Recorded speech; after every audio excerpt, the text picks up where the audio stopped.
Welcome back. We're confronted by this guard, and while we found out we could just throw some rocks at him. That is not the correct way of dealing with him. And this is kind of a weird puzzle because he does not tell you. He doesn't give you any hints as to what you're supposed to be doing. It just says that only one who knows Quetzalcoatl's ways may pass him. But we don't know what his ways are. And we don't have access to the Enterprise's computer right now. And even if you load an old game and try to research Quetzalcoatl on the computer, it does not tell you anything useful. So there really is no way to know what this guard is expecting of you. Especially if, like me, you didn't get the snake from the pit. Because if you did, at least you have a chance of, trying that by random. But if you didn't, like I just did, then the odds of you getting past here by using the rocks are much greater. Because yeah, what he wants you to do involves the snake. So we should go back and get it. Assuming I can find the right place to click.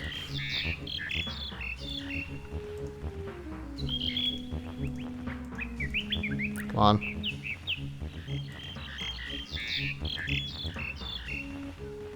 There you go. So how can we get this snake that is way too fast for us to catch? It's actually quite simple. All you need to do is block off its escape route by putting a rock in front of the hole. And once you've done that,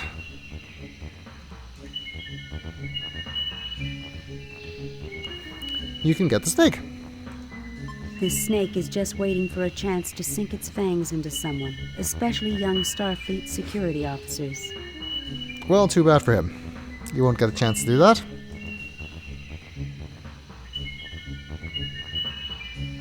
Those rocks are very multifunctional. You can use them to knock down vines, knock out guards, and catch snakes, apparently. Pretty rare for an adventure game. I do really like that you can use different ways of getting past this guy. I am Toloksak, priest of Quetzalcoatl. Only one who knows his ways may approach his holy ground. Even though the proper way isn't exactly hinted well, because even when you have the snake, as you saw just now, he does not tell you anything about it. We can, however, show it to him. Indeed, you know the ways of Quetzalcoatl, but only a man of courage, one who will shed blood, will pass. Yeah, so apparently catching snakes is the way of Quetzalcoatl, and I don't know how you're supposed to know that. Shedding blood, however, we don't have anything sharp. We know he has a knife, but we can't get it until we knock him down, so that's not an option. We don't have anything else we can injure ourselves with, except for the snake. And Spock's tricorder did determine that the snake is not harmful to humans, so let's try that. Self-sacrifice is the noblest quality of humanity. You may go. Beware the monster in the water. You may have my knife to defend yourself. Well, that's very nice of him. You see a jewel-encrusted, gold-colored knife. Ooh, fancy. Maybe we can sell it after the mission's over. Nothing to report, Captain. You pick up the beautifully crafted knife. It is a pretty nice-looking knife. A beautifully crafted stone knife inlaid with Aztec patterns. Should probably give it to a museum, honestly, if this is really all Aztec stuff. Well, I don't know if it's old or not. Could still be of interest to a museum, though. And now he does let us pass. You are in a dark forest. You can hear the flow of water to the northwest. Below this rock is a large growth of mushrooms. Familiar glowing spheres light the path. More of those firefly lights. James T. Kirk realizes that every step increases their danger. How do you know that? It may decrease your danger. McCoy doesn't want to be bothered right now. Mr. Spock analyzes the surroundings. Lieutenant Strachey smiles as he strolls down the path. Well, at least he's enjoying this mission. He doesn't seem to be in a talkative mood right now. It's getting a little cool out here. Keep warm. I don't want a bunch of sick crewmen when we get back to the ship. If we ever do get back to the ship. Always the optimists, McCoy. Fascinating. The trees are able to grow very close together in this forest, Captain. Does every planet-side mission have this much adventure, Captain? Mind you, I can't say Mr. Quetzalcoatl is making a very good impression on me. Anything important here? I'm reading a life form to the west, Captain. More life forms, apparently. Trauzakian mushrooms. Their spores are highly toxic and are released if they are disturbed. That sounds like a challenge. Save new replay.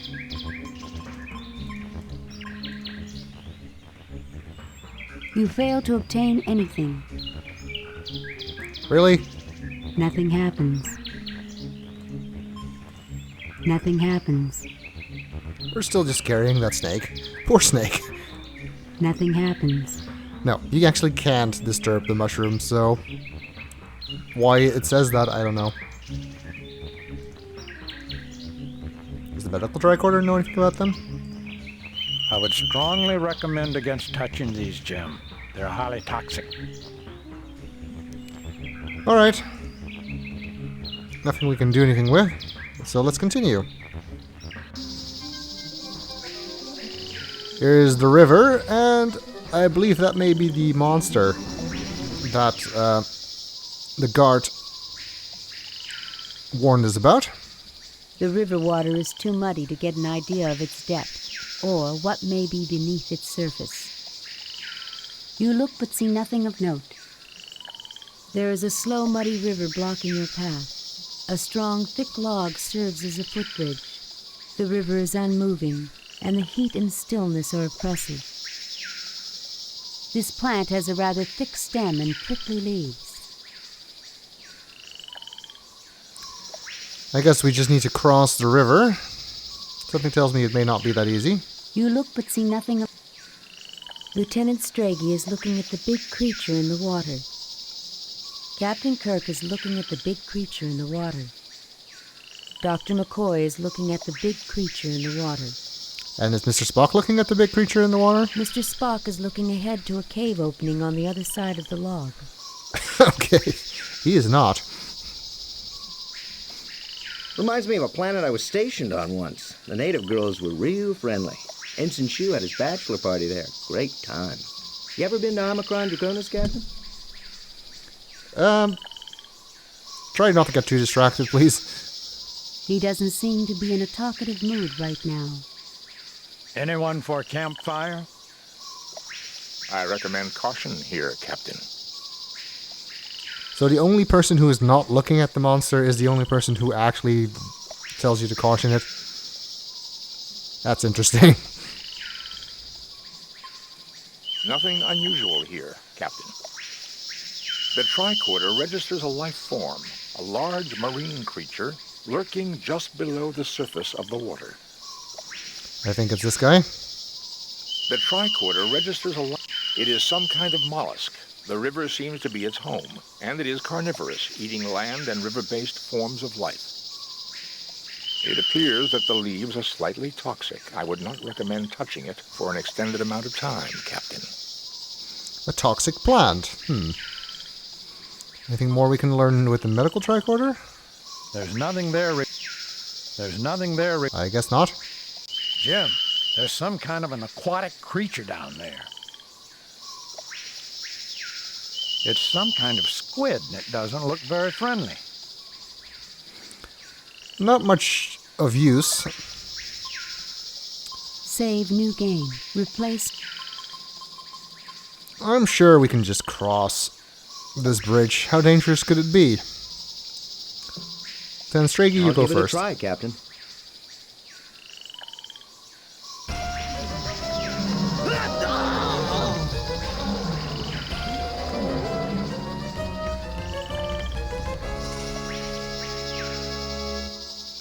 Yeah, that didn't go well. Of course, since he was just a red shirt, we can still continue. Actually, is he gone now? There is nothing at the moment from me. There is nothing at the moment from. There is nothing at the moment from. Just want to walk over there.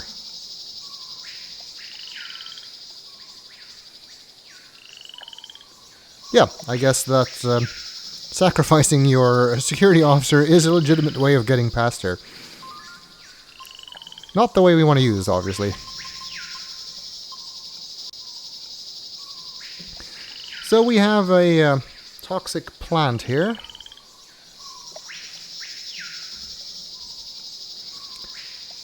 Which maybe we should try and utilize. The plant is tough. You will need something sharp to cut it. Alright, let's try that knife we just got.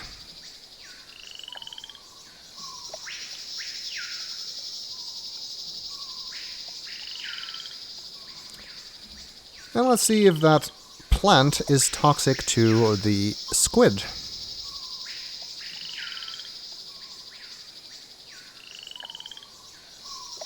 It would appear that the plant secretes a chemical that is a natural repellent to the creature. It has retreated far downstream, Captain. Good. That means we can move on.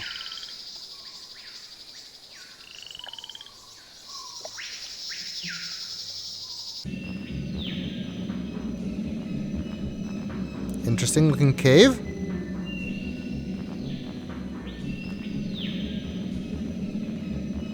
Stalagmites rise from the floor of the cave. You look but see nothing. Stalactites descend from the ceiling. I should warn you, the stalactites could collapse quite easily. Any sudden motion could cause large quantities of stalactites to fall on us. Well, isn't this just great? Doctor, I would point out that your voice could also trigger such a collapse. Will you two stop arguing just once? What happened to the word morons there? Then, gentlemen, I would advise you to stop arguing. You know, some shore leave sounds pretty good right now. That's the wrong voice file. It says, sometimes I feel like I'm the captain of a nursery school. Will you two... Then, gentlemen, Let's I would go with advise you number to 2. stop arguing. It would seem to be a prudent course of action, Captain, if Dr. McCoy would agree. Again, I don't think you can actually get these things to fall down. At least I've never managed it. Darkness leading into the unknown. They appear to be ordinary rocks. Spock's tricorder might say otherwise. It is a large cluster of crystals. Stalactites descend. I should warn you. Well, Doctor, Will you two... Then, gentlemen... it would seem to... As usual, Dr. McCoy looks annoyed by the mission. Why is he even in Starfleet then? Spock is his usual stoic self. James Kirk remembers the last time he was in a cave and is glad that this one seems more peaceful. That would have been the first mission of the game, wouldn't it? Lieutenant Strachey looks nervously at the stalactites hovering precariously above you. I've lost any appetite I may have had for squid, Jim.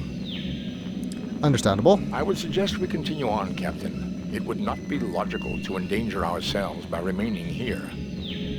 He doesn't seem to be in a talkative mood right now. Reminds me of some spelunking I did on Hades 4. Ever do any climbing, Captain? Have you ever made it up the face of Half Dome, Lieutenant? If we ever get back to Earth, 100 credits says I'll beat you. Captains and security officers, they don't realize how fragile the human body can be. Sure we do. That's the challenge. Probably talking about the climbing scene at the start of Star Trek V, which is another thing we don't mention on this channel, so I have no idea what that is.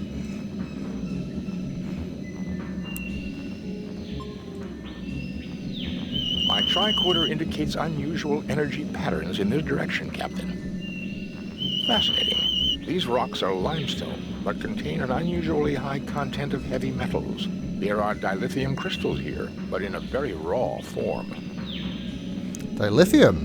This appears to be a formation of raw dilithium crystals, Captain. That's always a good thing to pick up. You will need something to pry it loose. For which we'll need the knife again.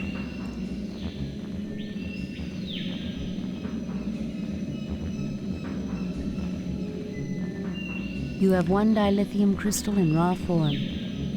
I don't think they serve any purpose in this mission, but you do need to get them to get full score. Let's move on. I watched as you worked through the problems I set in your path. You are a valiant, intelligent species. Please sit down. We have much to discuss.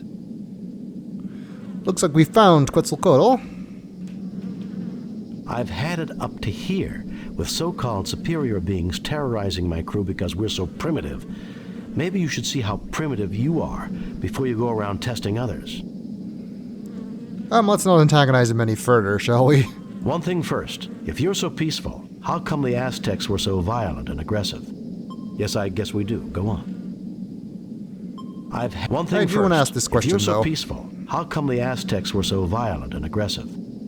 I tried to teach them the concept of self-sacrifice.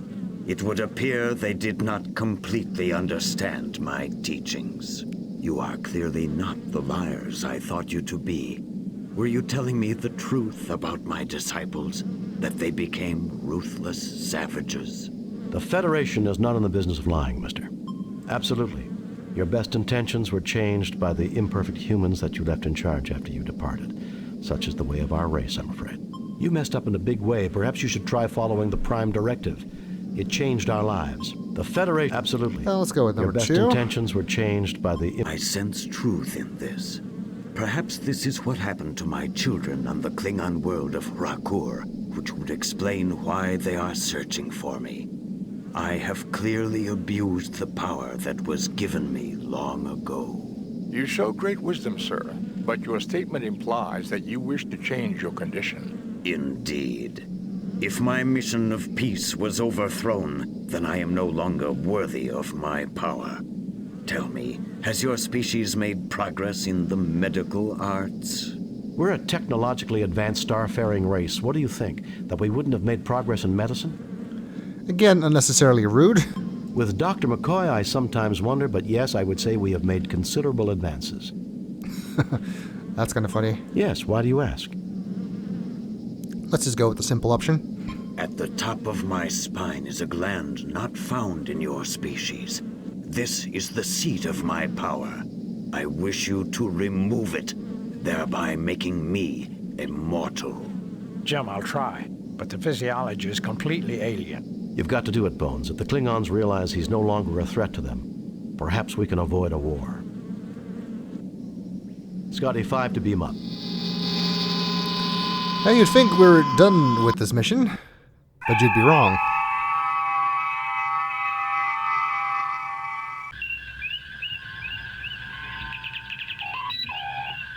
Captain, 3 Klingon heavy battle cruisers have just entered the system. Admiral Kenka is hailing us, sir. Federation starship, this is Admiral Vlik Kenka of the Clearta. You harbor a criminal who has caused the destruction of the entire population of Rakkor. We are not prepared to negotiate. You will proceed to Rakkor, where a court of Cleon justice will be convened. If you refuse, we shall destroy you. Admiral Vlick, the criminal of whom you speak, is in the middle of a very delicate medical procedure. He cannot be handed over to anyone at this time. I cannot believe Quetzalcoatl's mission to Rakkor would cause the deaths of the entire planet. That does seem very unlikely. Since when do Klingons give orders to Federation officers, Admiral? I realize it's difficult for a Klingon, but don't be a fool. Admiral Vlick, I cannot believe Quetzalcoatl's mission to Rakkor would cause the deaths of the entire planet. His attempt to corrupt the Empire with his philosophy led to the destruction of all life on Rakkor. How could a philosophy of peace and non-violence cause the destruction of all life on Rakkor? Rakkor has been governed by my family for generations, but even they were corrupted by him.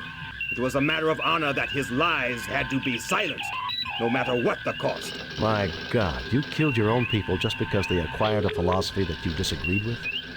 So he killed everyone on Rakkor, not Quetzalcoatl. So you killed them, your own family. You were responsible for their deaths, not Quetzalcoatl. You murdered them. You're insane. Tell me, how much do your commanders know about what you did? Or do you need to kill Quetzalcoatl to hide your own deeds? My God, you killed your own people just let's because they pick this one. acquired a philosophy that you disagreed with? It was that creature's fault. Had he not interfered in our affairs, the people of Rakor would be alive. Clearly, he is responsible. Message from Starfleet Command. I'll argue this with you later, Blake. Contact your superiors, Kirk. You may be surprised. I have bad news, Captain. The Organians have ruled that Quetzalcoatl's interference in Klingon affairs renders him subject to Klingon law. You are to turn your prisoner over to them at Rakor. Klingon law will permit you to observe or aid in his defense. But be very careful, Jim. Starfleet out. Captain, you cannot turn him over to those butchers. That would be murder. We have no choice, Scotty. I'm afraid Quetzalcoatl has a date with Klingon justice. Set course for Rakor, Mr. Chekhov. That does not sound good for him.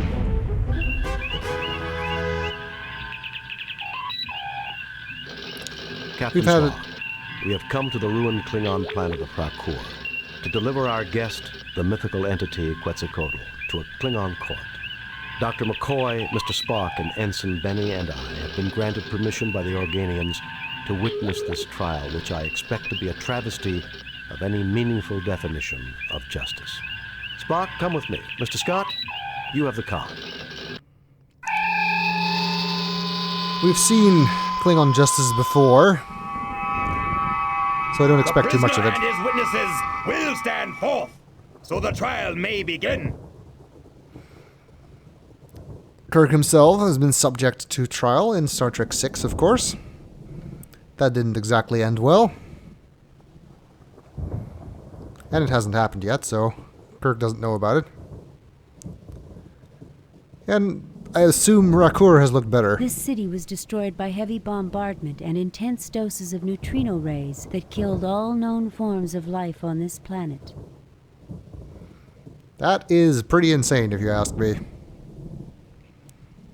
Like, oh, they learned something I don't agree with. Let's kill the entire planet. You look but see nothing of note.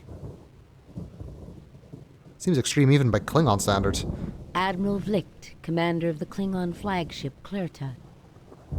A Klingon guard. A big Klingon guard. A big Klingon guard with his disruptor ready to fire on anyone who gives him trouble. Yep.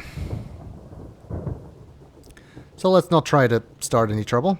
This bench is marked with the symbol of the Klingon Court of High Justice. The two triangles of words and blood linked together. This is the famous seal of the Klingon Empire. Was that seal ever seen in the original series? Not actually sure of that. James T. Kirk, trapped in a situation he cannot win, forced to watch a travesty of justice. Or is he? Well, leave it to Kirk to find a way out of a no-win scenario, that's for sure. Dr. McCoy glares angrily at Kirk. It is obvious he does not like seeing his patient handed over to the Klingons. It's not like we had a choice. You just glare angrily at Starfleet, not at Kirk. Your newfound friend looks rather frightened right now, and you don't blame him. Mr. Spock looks stoically at the Klingon bench. Expecting to win this case would be illogical. Indeed. Ensign Benny stares around the Klingon court, distrusting everything he sees. And we have a new security officer again, because, well, yeah, the other one could die in the jungle, as we saw. He doesn't seem to be in a talkative mood right now. I've got nothing to say to you, Jim. It's not his fault, come on. Captain, I estimate the odds of this court acquitting Quetzalcoatl at 0.086%. That is higher odds than I would have given him. Awaiting your orders, sir. I'm frightened, Captain. But if I am to die, then I shall die well. You will not speak unless the court request it, Kirk. Okay. How amusing. Federation weaklings. Who are you calling a weakling? I've had tougher girlfriends than you, pal. Ensign. But I did, sir. Lieutenant Hildebrandt is a third dan in karate. Toughest fighter I've ever known. You will act with the discipline of a Federation officer, Ensign, or you will return to the Enterprise. Do I make myself clear? Yes, sir. Well, that was weird. Okay, in order to start the trial, all we have to do is walk forward. Let's hope we can get them to acquit Quetzalcoatl, although I do not hold high hopes. So, Kirk, we finally meet. I had thought it would be in battle, but the universe holds many surprises. There's nothing less appealing than a gloating Klingon flick. Let's get this trial underway. Why does every Klingon always think they're going to meet Kirk in battle? Or want to meet him in battle for that reason, for that matter. Stick around, Flick. There are more surprises awaiting you. Why does every Klingon tell me they expected to meet me in battle? You really have a one-track mind. Even Kirk thinks it's weird. There's nothing less. Stick around, Flick. There are more surprises awaiting you. I think we're gonna pick this one. So be it! This begins the trial of the entity Quetzalcoatl, who is charged with impersonating a Klingon, stirring dissent, encouraging cowardice, and treason in the highest degree. Those are serious charges, Flick. Should he not be tried by a Klingon High Court? He has not demonstrated honor, Kirk. Only a proven warrior may be tried in High Court. Principles of honor are not applicable to his defense. I'm a warrior, Flick. I hereby intervene for him and demand the honors and responsibilities of a warrior's trial. That sounds like something that might work. Then this trial is a mockery for the entire galaxy to see. That's not news to anyone. Oh, well, I'm afraid you're on your own, Quetzalcoatl. And that's a bit defeatist. I'm a warrior, Flick. I hereby intervene for him and demand the honors and responsibilities of a warrior's trial. A Federation officer claiming the rights of a Klingon warrior. How dare you insult me, Kirk? I've faced Klingons both in personal and ship-to-ship combat. Your own records will confirm this. If I'm not worthy of their honors, why didn't they kill me? That oversight, Kirk, is easily rectified. You and your 3 companions may face the test that we set for the Defender. Then we shall see if you are as worthy as a Klingon. I want your word of honor, Flick, that Quetzalcoatl will not be harmed while we take these tests. Very well. You have my word. Captain Calarax, transport them to the test of life. What is this place?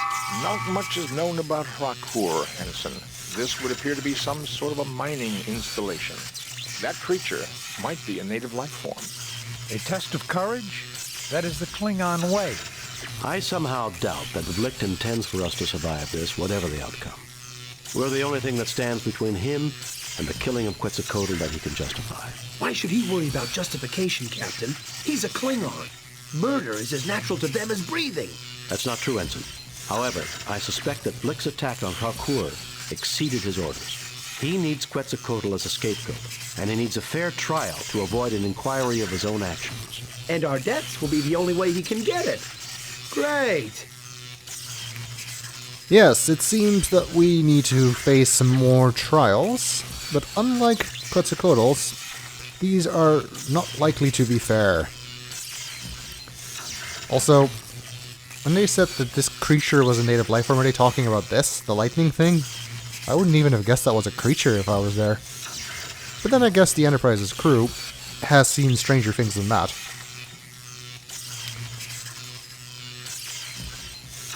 I guess we'll have to figure out how to defeat these tests, no matter how unfair they might be, in the next video.